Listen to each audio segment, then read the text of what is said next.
There is a room in the mind, dimly lit and rarely visited, where silence speaks louder than noise, and in that silence, cravings are born. Not as villains, but as oracles. Whispers from within that many spend their lives trying to mute.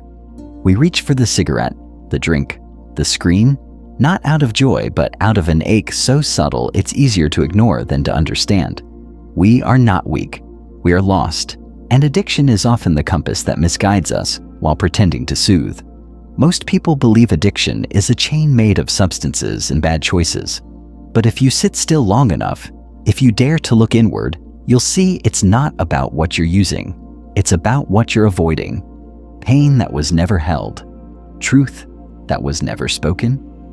Loneliness that has sat quietly beside you for years. When the world quiets down, that's when it stirs. A flicker in the chest, a tightening in the throat, a whisper that says, "Feel me." And instead, we reach for distraction. Every time. But the philosopher doesn't look away. He leans closer. Carl Jung didn't see addicts as broken. He saw them as messengers caught in a struggle between light and shadow. The parts of the self we banish do not vanish. They become louder. The more we resist them, the more they find other doors. Addiction is one such door. It doesn't scream for attention. It seduces. It wraps itself in comfort, in the illusion of control, in the promise of escape. But beneath it lies a hunger not for relief, but for meaning. To meet the craving with awareness is to begin rewriting the script. When the urge comes, pause.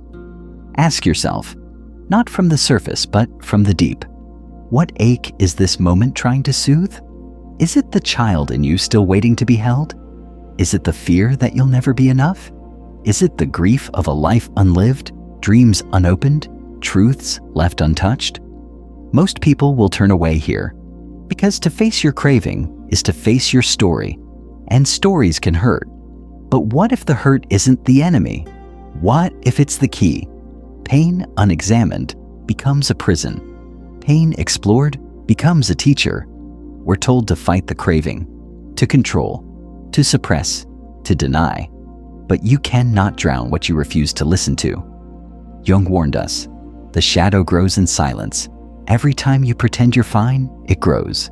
Every time you numb instead of feel, it grows. And one day, it doesn't whisper, it roars. You've heard that voice before. The one that says you'll never change, that it's too late, that you are your mistakes.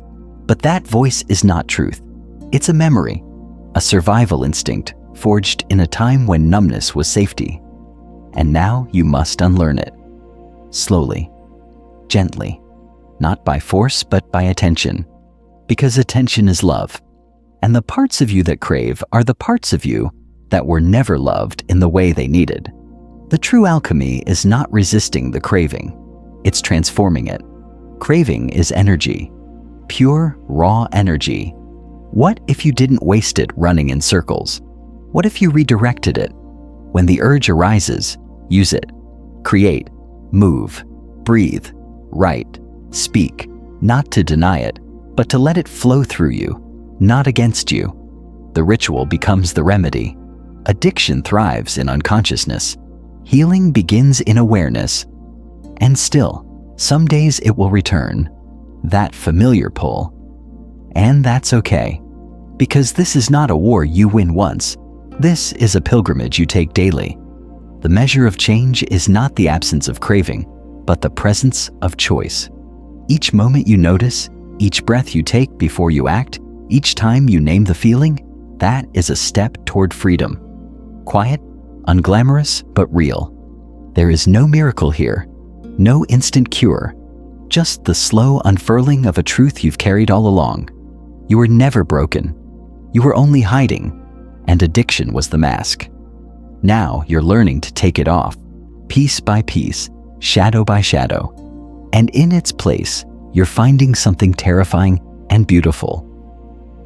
Yourself, not the version others demanded, not the one you built to survive, but the you that feels deeply, hurts honestly, hopes stubbornly. The one that knows freedom isn't found in escape, but in intimacy with your own pain. And strength? It's not in saying no. It's in saying yes to the hard truth, to the quiet healing, to the forgotten dream of being whole again.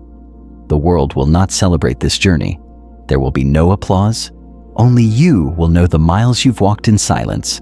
But the philosopher knows. The most sacred revolutions happen in secret, and the bravest acts are often invisible. So if you feel the urge rise tomorrow or tonight, or even now, don't curse it. Don't fear it. Just listen. Ask, what part of me is knocking? Then open the door.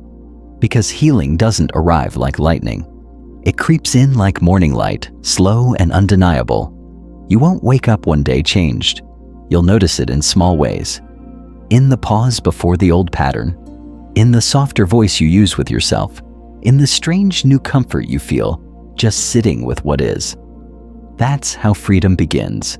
Not in grand gestures, but in quiet revolutions of the heart. And when it gets hard, and it will, remember this: you are not your craving. You are the one who hears it. You are not your shadow. You are the light that casts it. You are not the storm. You are the sky that holds it all. So, let the craving come. Let it speak. But don't let it decide. Let it show you the wound, but don't let it write your story. That's yours now. You are the author, the philosopher, the alchemist. And though the road is long, you are already walking. Keep walking.